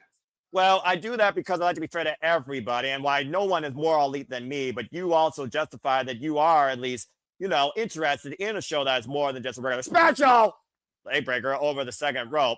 I gotta be fair to everybody, especially Bossman and Riff, where, let's be honest, he doesn't necessarily predict everything or watch everything. Tornado is a cover now, hook of the far leg, and gets a 1 count, so it's referee Brandon Martinez. So that's why I only do the pay-per-views. If there's more people that was all elite like me, then maybe I would. And also, it saves me some work. And again, you see Marina Shafir favoring that leg so far. Of course, black belt, judoka, former MMA fighter. And sweeps out the leg, does Mina Shirakawa. Mina Shirakawa is still so young, of course, in their wrestling career. Again, you heard Mina earlier ask Timeless Toni Storm to stay backstage. I need to do this alone. This will drop kick. And the cover to count only. What would you say? Would you say this match would be an upset if Mina Shirakawa beats Marina Shafir one-on-one? No, I'd say it would be an upset if Marina Shafir beats Mina Shirakawa. Well, we've already seen Marina Shafir incapacitate Mina Shirakawa on multiple occasions, including Blood and Guts. It was literally Mina that was the fall girl, a sacrifice to be made that caused Timeless Toni Storm to surrender for her team. I understand that, but if we're being 100% honest, until the Death Riders started, Marina Shafir was a fucking joke. Yeah, To your And Mina point. Shirakawa is an established internationally traveled wrestler. Oh! The hell Drives was her that? down, Muffler though. powerbomb? Again, regaining the advantage, though, just like that. You can call Marina Shafir whatever you want, but the bottom line, this is a problem Mina has to solve. Can she solve it? Stay tuned. Wrestle Card picture-in-picture. Fuck television. And JJ, to your point, Jon Moxley saw something different in Marina Shafir. There's a reason why Jon Moxley chose Marina Shafir to be along with him during the entire Death Rider campaign. Not to mention, we've also seen Jon Moxley in the corner of Shafir at Bloodsport. Marina Shafir is not like the Egg Paris here in AEW, and that's what makes her stand out. And I agree with you. And that's why I believe Moxley picked her, is he wanted to help elevate her. He saw something in her that needed to be tapped into and shown in a better way. And to Mox's credit, he has done that. But that doesn't cease the fact that up until the Death Riders and up until recently in the Death Riders, Marina Shafir has been a joke. She's been portrayed as a joke. She's lost more matches than she's won. Yeah, she was never allowed to shine before Death Riders. Yeah. He's right. So on paper, it would be an upset for Marina to beat Mina. Yeah, It's easy to beat a competitor in a multi-person match because you've got other people helping do the dirty work for you. Now Marina has to do it one-on-one against an international sensation, a globally traveled and respected Mina Shirakawa. Yeah, but Mina Shirakawa also is still very young in her career, to my point. Less experienced than, of course, Marina Shafir. And Marina Shafir right now trapping Mina into modified full Nelson. I'll go with those knee strikes to the core. Inside back leg trip. Despite the damage done to the left leg of Marina Shafir. Marina Shafir, by the way, is also still reigning and defending Defy Women's Champion. I would love Marina to go on the streak, earn a TBS title shot, and be the one to take that off of Mercedes and just make her tap the fuck out. That would absolutely baffle me beyond belief, but that would also be incredible. Now Marina Shafir trying to trap Mina Shirakawa, modified bow and arrow. Again, Mina, though, able to roll over the cover our press. Gets a 1 count. Yeah, to Nick's point, Mina's won championships since her AEW run. Marina hasn't. Outside, you're right. Irish whip, even if it was an interim, but still, championship nonetheless. And of course, Mina Shirakawa is former undisputed British Women's Heavyweight Champion. Congratulations again to Alex Windsor, now a 3-time Repro undisputed British Women's Heavyweight Champion. Who beat Wow. Interim or not, Mina still had the opportunity to go back to her hotel room and take pictures wearing nothing but that championship. Oh, JJ, why the title's a title. I don't give a damn what you say on the front of it. It's a title. It's fair enough, I suppose. And I'm not saying she did do that, but I'm saying she had the opportunity to do that. Oh, and we've seen some of Mina's photos. Okay, it's not like she didn't do that. And 2 count on Marina Shafir. We're back here at AEW Dynamite. Both these women actually, while Marina Shirakawa is more world-renowned, traveled, and disciplined, they're still very similar level of experience. This is also the very first ever one-on-one match against each other. Shirakawa right now. You're damn right. I've seen some pictures. And Marina Shafir yelling at Mina, do better. Rolling elbow connects, turning Marina inside out. Drop to the knees. Buzzsaw the back of the head, and Marina Shafir rocked. That's been also the MO of Marina Shafir. Yelling at her opponents to do better. Spinning back fist. Spinning Solvat connects instead. Now Mina with the follow-up. Looking for the Cazadora. Roll through. Steps through. Looking for that glamorous figure 4 leg lock, considering the damage done to the legs earlier, Walter. Yep. I think I'm going to call her Shafir because Mina and Marina is just too easy to slip both names up. Well, you got Shirakawa and Shafir to that point. Yeah, Shira and Shafir. Yeah, true. And you hear again, Marina Shafir challenging Mina, do better, do better. Can the problem be solved? Oh my God, is she going to split her fingers? God, make a wish! I knew that was coming. I was like, she's either going to bite her or she's going to split it. They're looking for that dude. Oh, it's big back fist connects by Mina. Rocket Shafir. Again. You figure about that spinning back fist now at the fed. Oh! Mother's milk. Oh, there's milk, middle of the ring. Mina Shirakawa might be going to sleep. She's not laying down though. She don't got all of it. Yeah, but literally the arms drooping here. Referee in per position. Dude, it's over. Got tough call. That's it. Good night, Mina. You know why she calls that mother's milk? Just like that.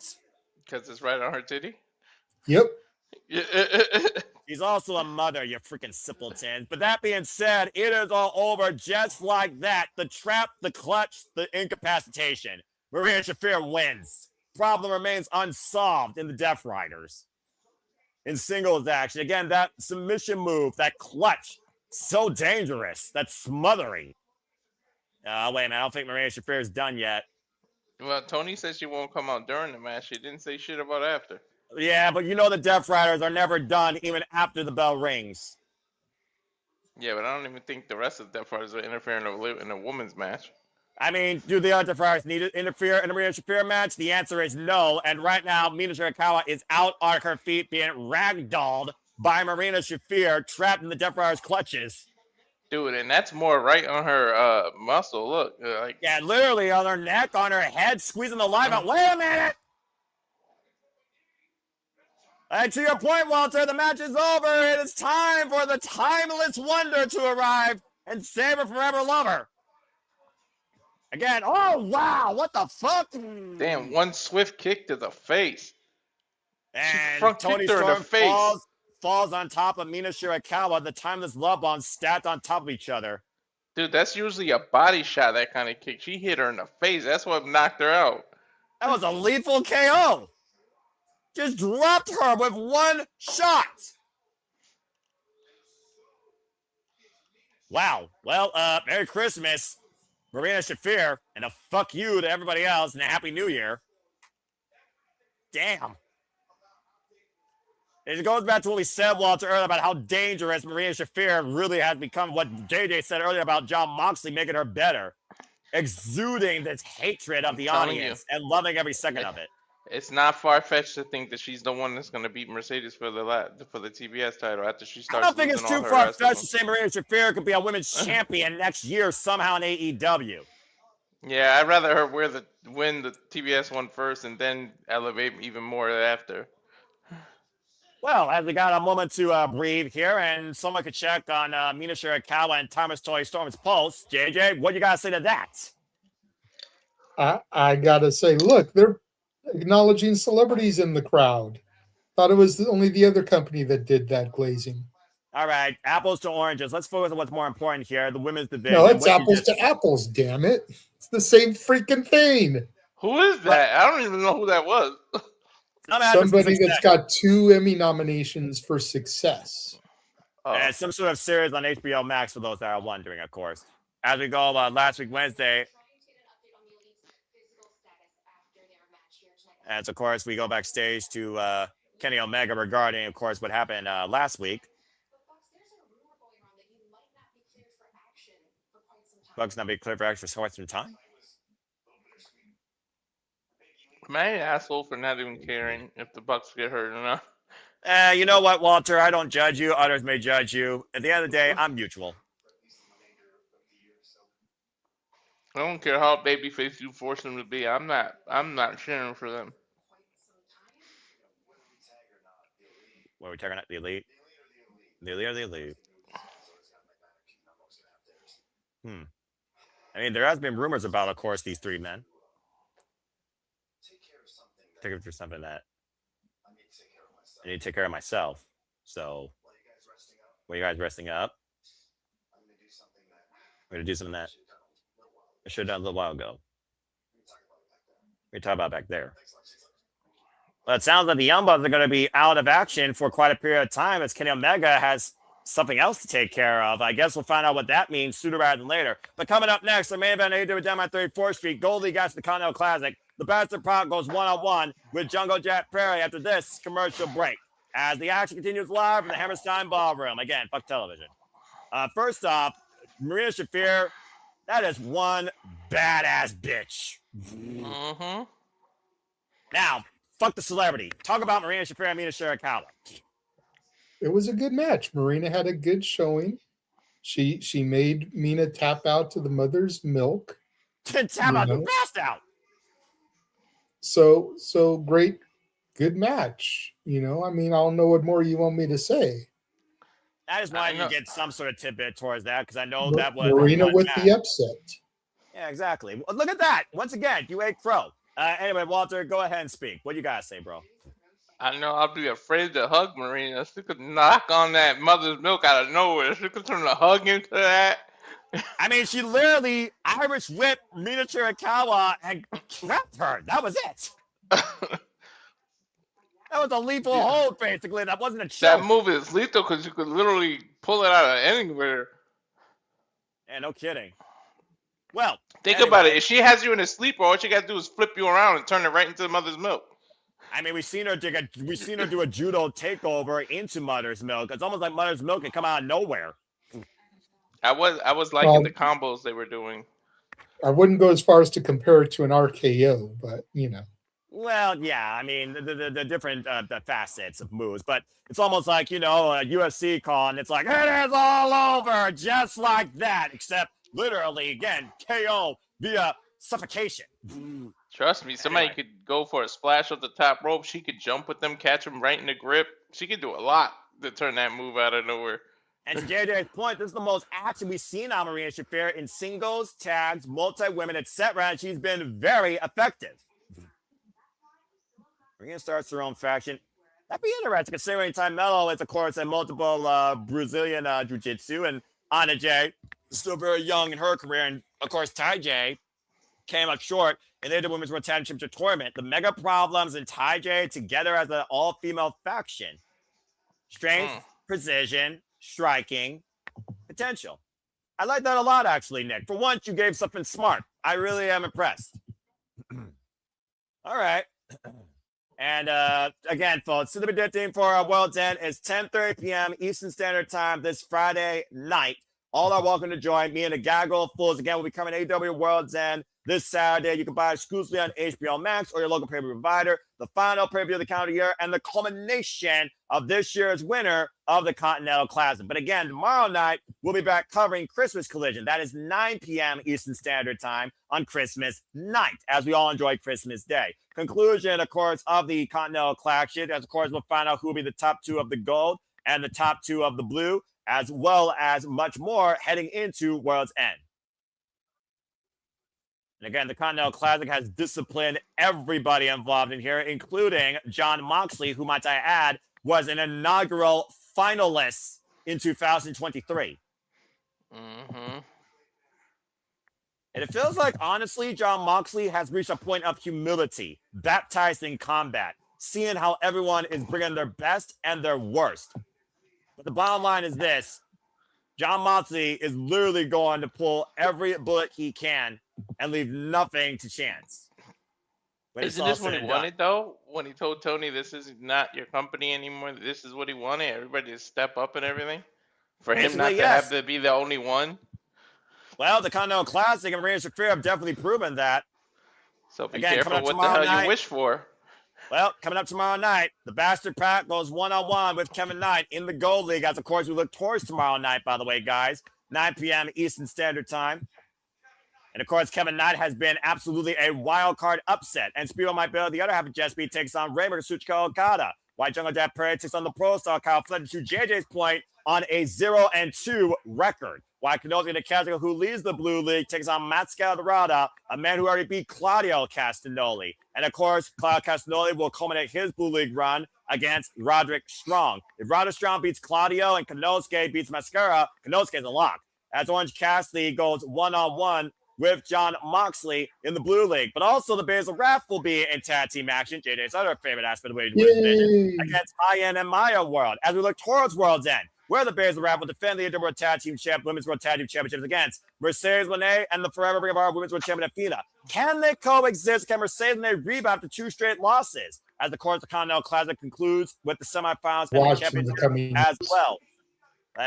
Why you put that on the ether? Can you be positive for once? And Kris Statlander and Jamie Hayter will hit harder than ever before And we'll see who truly deserves to be the AEW World Champion. As the men's world champions on the line of fatal four-way action, Swerve Strickland and Samoa Joe, Hangman Page, and MJF. Who truly is better than all the others? But now it is time for our main event on Dynamite. As the Boston Pac takes on Jungle Jack Perry. Gold League action underway here. Again, Continental Classic continuation, Walter. You talked about before a dead heat. All men tied at 6, except for Jungle Jack Perry. If Jungle Jack Perry wins, it's a 6-way tie in the Gold League, heading into everyone's final match tomorrow night on Christmas Collision. That'll be so chaotic. I just want to see it. And again, folks, Continental Classic, 20-minute time limit. Walter, make sure you have your stopwatch out. 3 points for a draw, 1 point for, 3 points for a win, 1 point for a draw. Everyone's banned from ringside. If anyone gets involved, they are fired from AEW. And to what Walter was saying earlier and what John Moxley was echoing, his mission to be for AEW, the Continental Classic has truly shown the best out of AEW, bell to bell in the ring. And of course, every Death Rider for themselves. You can't interfere. You risk getting fired. That's what I love about it. Yeah, who knew that you actually could have pure wrestling? As we go over Nate Paquette. Damn, he didn't even give Renee the time of day. I thought she was about to interview him. You know damn well that he's not going to give anybody words. Laser focused.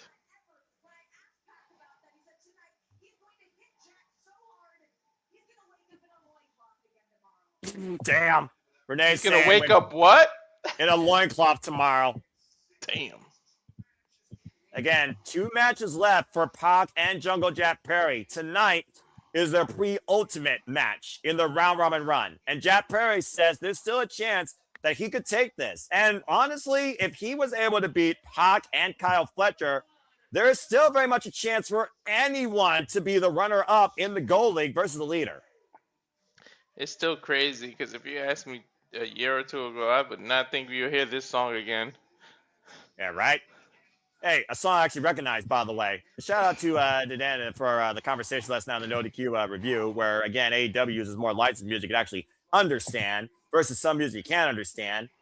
At least there is more personality I can actually relate to in AEW versus the other company, despite the fact they have an 8-digit portfolio and don't want to do anything with the music budget. But that's neither here nor there. That's not a debate. That's not a conversation. The state of music and wrestling is a previous conversation. Go check that out later. Again, Jack Perry. We'll see what happens when the contract expires for Death Row. They'll probably renew it because they're cheap asses. Again, Jack Perry, and very much not out of this tournament, folks. Is he hurt? He keeps shaking his leg. Oh, from last week. Well, you got to remember, last week, a number was done on that ankle in that match against people Mike Bailey, where Jack Perry earned his only 3 points so far. Still not fair that he had to take over somebody else's spot and couldn't get spotted a couple points. Hey, at least he had a chance. They could have just treated us like the G1 and gave everybody 3 points just because. Jack Perry is capitalizing on a given opportunity, even if he is a down runner. At the end of the day, you take what you are given. Again, everyone banned from ringside. Continental tie up here. Again, 20-minute time limit, folks. We will stay with the entire duration of this match. He ain't going to give him a clean break. About to say, you really expect anything clean from somebody called the Bastard? Oh, he did it? Bouncing dirty Bastard. Damn, he shut me up. Well, I mean, to be fair, we know how proficient of a wrestler Pac is. Hell, here they made the comparison. This Pac ain't the other Pac. Honestly, this has been the strongest Pac has ever looked. Dude, Pac's arms are bigger than fucking Jack Perry's leg. Jack Perry, though, can still trap Pac in a snare trap and possibly go for submission win here. And we've seen already incredible counter roll-ups to the near draw. 30 seconds to the draw with, for example, John Moxley and Roderick Strong. Armor takeover. Again, folks, we'll be back tomorrow night to Sandy's Point. Christmas Collision, 9 p.m. Standard Time until the family festivities unfold, at least for my family. I will be here. I don't give a damn if no one else is because I'm covering this thing on hold, damn it. Christmas Collision tomorrow night, 9 p.m. Eastern Standard Time for the conclusion of the Continental Classic round robin action. I was going to say to Sandy's thing there, it's not a matter of working on Christmas Day. Okay. Noah really wanted to do the C2 tournament all the way through. That meant working on Thanksgiving and Christmas. Mm-hmm. That was all his choice. And for Noah, this isn't work. This is fun. Damn Mm-hmm. fucking right. Again, the semifinals and of course the finals will take place. And I mean, at if we're World's being End. real, come 9:00 p.m. to the. Yeah. Okay. Go ahead. Sorry. Why are you muted? And right now, JJ will stay muted, I guess, till commercial break as the action does continue here. Again, grinding the soles of the boots against Jack Perry's face. And right now, Jack Perry trying to out-wrestle Pac here. Jack Perry and Pac, of course, have only met each other one other time on Collision, episode 61 in 2024. Take over T. Harris there. Nice Tijeras. And Jack Perry was looking to die, but Pac, with a little bit of misdirection. Jack Perry looking to follow up over the baseball slide. Pac scanning it though. Cazadora. Caught a blow down on the floor. Perry can't be fooled by the muscle gain that Pac got, because he could take it through the air too, man. Yeah, I was going to say, Jack Perry is just as agile, if not more, than Pac. The difference in body mass might play to Jack Perry's favor in the speed department. In the aerial assault here. department, yeah. Again, the replay here, the baseball slide turned into a bulldog on the floor. And Jack Perry going up to the top rope. It's a flying elbow. Now on the cover, it gets a 1 count. Freaking standing elbow, what the hell? He treated Again. an elbow like a clothesline almost. Sort of. Look at Pac. Look at Pac. Frustrating him. Yeah, exactly. And Jack Perry trying something different here. Again, first time ever one of my matchup with these two. Snap suplex on the floor, and immediately you see Jack Perry favoring his left ankle. And again, folks, JJ's point, Christmas night, not Christmas Day. Again, you wonder that injury has been re-exaggerated. 3 points in the goal league here in the Continental Classic. Pop looking to ascend the field. Jack Perry looking to make it a 6-way tie. What happens? Rest one quiet, picture, fuck television. And now JJ can actually speak, as again, the action was going on. So apologies, brother. Go ahead. I did see your comment, by the way, as you were also, of course, talking to Sandy. So please, speak your mind. That's what happens when I freaking call wrestling, folks. That was the point I was trying to make. Yep. Because who's doing something 9 o'clock at night most days? I'm just saying, if you're not working. Go 9 o'clock my time, we might go to the movies. I don't know. Well, they're trying to make me go see Avatar. I'm not the the biggest blue one? Avatar person. Yeah. The blue one? Oh, Yeah. okay. Again, I don't watch movies. I don't care about movies. I honestly, I know I'm a few. JJ, don't cuss me out, but I've never seen either one of the other two. Go ahead, JJ. Speak your mind while you got the chance, because we're on a commercial break. Either one of the other two, what? Avatars. I ain't seen them either. Oh, okay. Okay, I'm not in the lonely here. No, I've never seen any of them either. Really? Yep. Oh, wow. You actually, both of you haven't seen the same type of movie that's actually a new... That's I'm into interesting. the other Avatar, like the anime style, the Nickelodeon Airbender, one. not the blue. Oh, is that the bald dude with the blue arrow pointing down like you are here? Yeah, that I'm into, not the blue alien species. I don't even know what that movie really is about. James Cameron. Yeah, I'm not into either Avatar. I just saw Wicked the other day, so. Wicked 1 or Wicked 2? Yes. Okay, there you go. That's all I need to know. Like I said, I may not watch movies, but I'm enough in tune with my friends and culture. I don't think the new one's a sequel. It's just like added or is it? It's it's a sequel. Yeah. It's 1 year after the events of the first movie. Exactly. Oh, okay. About to say, I mean, some of these movies actually follow a meta sequence, if y'all can believe it. And then other movies are like, let's just throw stuff in AI and CGI and see if it makes box office appeal. Even if it doesn't, we'll still take the fool's money. From what I understand, they basically took the book and they split it into 2 movies. That way they didn't ignore anything that happened. So, Well, you might as well split this gold block down the damn middle at this point, because if it becomes a 6-way tie, every match pretty much is going to determine your freaking semifinalists for freaking tomorrow night. As far as the Blue League goes, Konosuke Takeshita got 10 points. I think he's virtually a lock, guys. I don't think there's no way to upset that. I think he's through. Claudio's close. If he wins, he's got 7, right? Well, 2 people got 7. If they, Well, there's technically 2 sevens, speaking, right? no, Claudio only had 7, along with Konosuke Takeshita. Guys, we're back here. Missile drop kick for our main event again at AEW Dynamite 34th Street. And Pac right now with the cover, hook the far leg, back press, and it's a 2 count. Again, we'll talk more about the statistical analysis if we want afterwards, or we'll do it tomorrow night, guys. Because again, tomorrow night, that's it. Tomorrow night, we learn the top 4, the 4 men, the 2 blue, the 2 gold that are heading through the semifinals at World's End.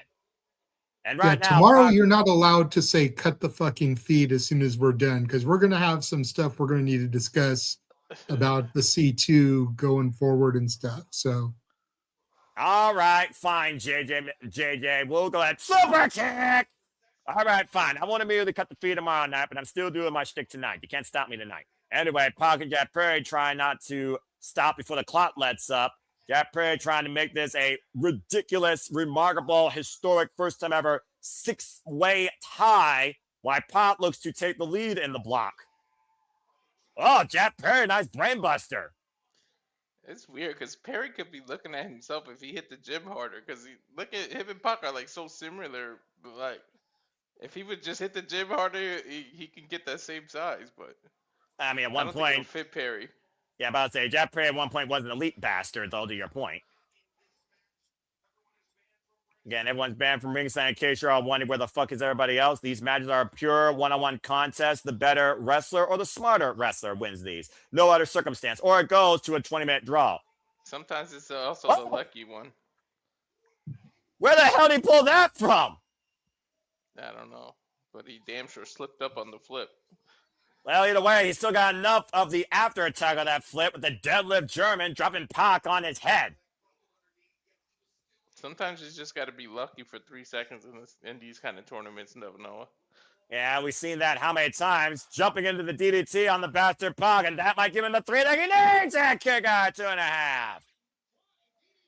Flying DDT, just lunging into Pac and grabbing him. He did spike him, shit. Yeah, but again, the bastard's down, but Jack Perry is also stumbling, as you still see him favor that ankle, to JJ's point from our call from this past weekend. Clenching his ankle right now in his shin. Of course, we know Pac works on a brutalizer that works on the neck and the shoulders. Was looking for that knee, and again, runs into a boot. Explosion. Oh, God! Dude, holy shit. High angle belly-to-belly suplex in the turnbuckle. Jack Perry goes crashing. He literally... Whoa. What did they say remaining? 10 minutes. He almost landed in a tree of woe out of that exploser. See the ankle right now, wrapping around the top rope there, by the way. And just the awkward angle of that ankle. There's a hard tongue twister for you. Angle of an ankle. Try saying that 3 times fast. Now Pac and Jack Perry to the top, eye to eye of each other. Oh, dear God. Let's go back now. Let's start up on a belly suplex release. He threw his ass half across the ring. Well, actually, all the way across. Threw him freaking halfway across the boroughs of New York. Jesus. And shoots the half. Now in the cover. Side press and 2.5. That referee's hand was close. I thought Pac had him there. Look at the distance. Freaking flyer miles. Not brought to you by Priceline. Jesus. That'll get you a free flight. I think that was a flight that Jack Perry was looking to book. Again, Pac right now favoring his shoulder. Damage possibly done to Pac as well there in that move. It's one of those favorite high-risk moves, Walter, that sometimes the bringer versus the receiver gets just as much damage. That's why they call him high risk. And neither of these men can afford a mistake right now, especially Jack Perry. If Pac goes to 9, Jack Perry effectively might as well be eliminated. Mm-hmm. Jack Perry again trying to fight. At this point, Jack Perry might be a one-legged man in an ass-kicking contest. Again, that ankle in no shape, no support underneath Jack Perry. Just go for the submission, Pac. Stop antagonizing. That's what a Death Rider does. Look at Marina Shafir to the Mina Shirakawa. Bring up to speed, by the way. Marina Shafir capacity Mina Shirakawa in Mother's Milk, as well as KO booting Timeless Toy Storm on top of her forever lover. We saw, of course, Máscara Dorada. Oh! Beat Roderick strong in the opening of the show. The poison around out of the bastard Pac. And MJF incapacitated by Swerve and Heyman, while Samoa Joe looked to send a rematch. Oh! Coming back with a comeback lariat. Jack Perry cover hook on the far leg. Back press and kick out at 2.5. That's twice that he spiked him, because he did the Poison Rana just now and then that DDT earlier. You think about Jack Perry using his own momentum against Pac there, who threw him into the ropes. After this ridiculous exchange, that Poison Rana, Jack Perry follow up the sidestep by Pac, and Jack Perry, wham! Rebound lariat turned Pac up and over, inside out. Inside out indeed. Showing his heart and his incredible tenacity here. We also saw Bandido show his incredible resilience and resolve and awareness, outsmarting Ricochet and earning an AEW Men's World Championship match and the Dynamite Diamond Ring. Looking for that knee to extinction, and Pac grabbing it, though. It seems the Young Bucks will also be out indefinitely due to injury. Rising knee strike, combination, front kick, Jack Perry with the receipt. Now hook in. Oh! The hell is that? The backdrop suplex is what it was. Saito almost. Oh, no, And no, the I'm knee sorry. strike connects. Back press 2. Uh-oh. And the brutalizer.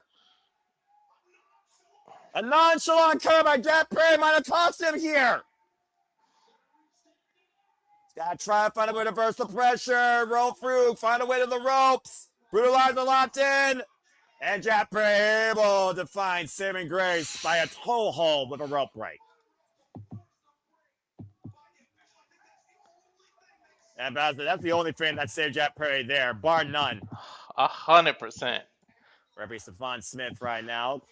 And right now, Pac looking to go from 0 to 7,000 RPM with this ridiculous pumping bomber.